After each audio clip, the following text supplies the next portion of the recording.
Hi YouTube friends, it's Trent Dearhorn here, your 21st century shaman. I wanted to talk to you a little bit today about earthbound spirits. What is an earthbound spirit? Well, the most common expression that's used to describe earthbound spirits is ghosts. And I know that sounds a little lulu to a lot of people, but they happen. This situation does occur, and there are a lot of people who work with communicating with earthbound spirits and with helping them to cross over into the light. My grandmother was one of them, my mother was one of them, I'm one of them, and it's not just in particular family lines. Sometimes a person is just born with a gift even though they're born into a family of non-believers. So the thing is that there are situations that come up that will create an anchor for spirits so that they're unable to cross over into the light. Now, those situations can vary quite a lot. One example is a trauma that the person, when they were alive, was experiencing or had experienced that they hadn't processed and is keeping them here until something is resolved around that. Another example around unresolved issues could be a disagreement that a person has had that is keeping them in this situation, in this earth plane, until they can see that that has resolved itself as well. And sometimes it's an agreement that's been broken. For example, someone has said, please take care of my loved ones when I pass, and the person agrees to and then just promptly ignores their loved ones. That can make a spirit very upset and anchor them. And that's where things like hauntings will sometimes happen. And, you know, a lot of times people think hauntings is just evil coming at you, and yet it's not necessarily evil. It's sometimes just communication trying to happen. And then some of them choose earth instead of going into the light because they themselves want to watch over their loved ones, for example, not realizing that they need to go into the light and then come back to do that if that's their job. But sometimes they don't realize that that's their job, and sometimes they think it's their job, and it really isn't.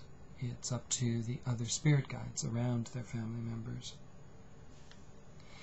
And then one that I want to touch on a little more thoroughly is a situation where their remains become disturbed.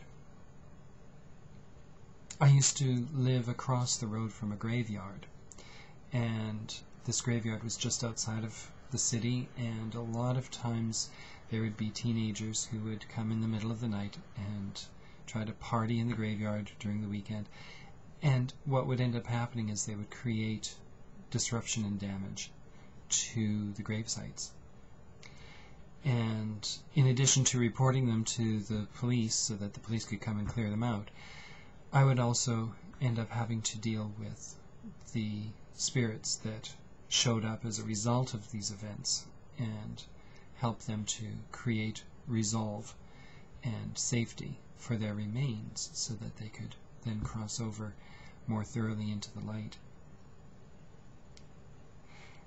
People who keep their loved ones' ashes in their home do not realize that they are actually doing their loved one damage. It is meant for the remains of the body to go back to Mother Earth, and in doing so it creates, in a way, a communication portal between this realm and the other realm, so that you can visit their grave, you can communicate with them and have that rapport. But their remains need to go to the earth in order to do that. And so when they're sitting in an urn in a home, quite often that home starts experiencing disruptions because the spirit is trying to signal that its remains need to go back to the earth. Because once on the other side, they kind of sort of start getting that. And they understand the cycle of life and the biological, natural cycles that occur and how they need to be honored, because they're as much a part of our spirituality as is any kind of ritual, any kind of meditation. So when an urn is placed into the earth, or the ashes directly into the earth, then the earth is able to consume that energy. And yes, it creates a window through which we can communicate with that beloved that's on the other side. But we hinder that process when we keep their ashes back. We don't see people keeping corpses in their basements in a coffin. Most people would find that to be very morbid. So why is it not morbid to hold on to their ashes way over time? So I encourage people to take care of matters and return their loved one's remains to the earth so that she can consume what's left of the remains and create a portal that will be able to communicate with that loved one.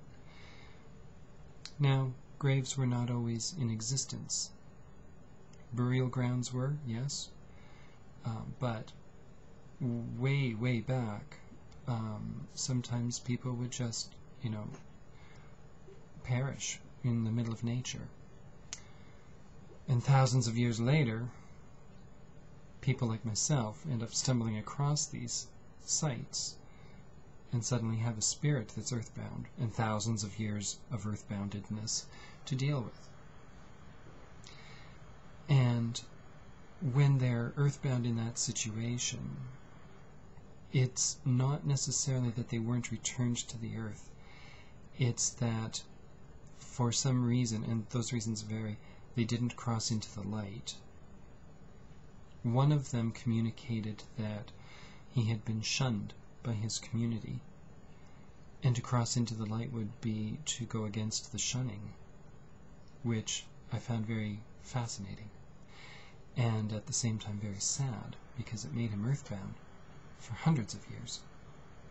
And so when we allow that crossover to take place into the light, then that site where the body perished, even though it was never technically buried, becomes the window that we can communicate through if we need to.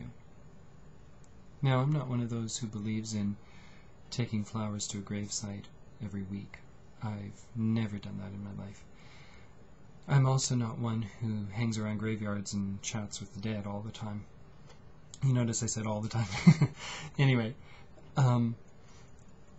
once in a while, it's important to visit a gravesite, to deliver a message to your loved one on the other side. Please don't feel that you're being silly in doing that or in needing to do that. That's what the window's for. You might not be able to sense their communication back, but most often you will. And even if it's just a sensation inside of yourself, you'll know that they heard you. That's not hanging on to them, that's not hindering them from reincarnating or moving on in a spirit level or whatever. It's simply a communication, a check-in. I will encourage you to think about the cycles of life and what you can participate in doing to make sure that earthbound spirits aren't trapped here.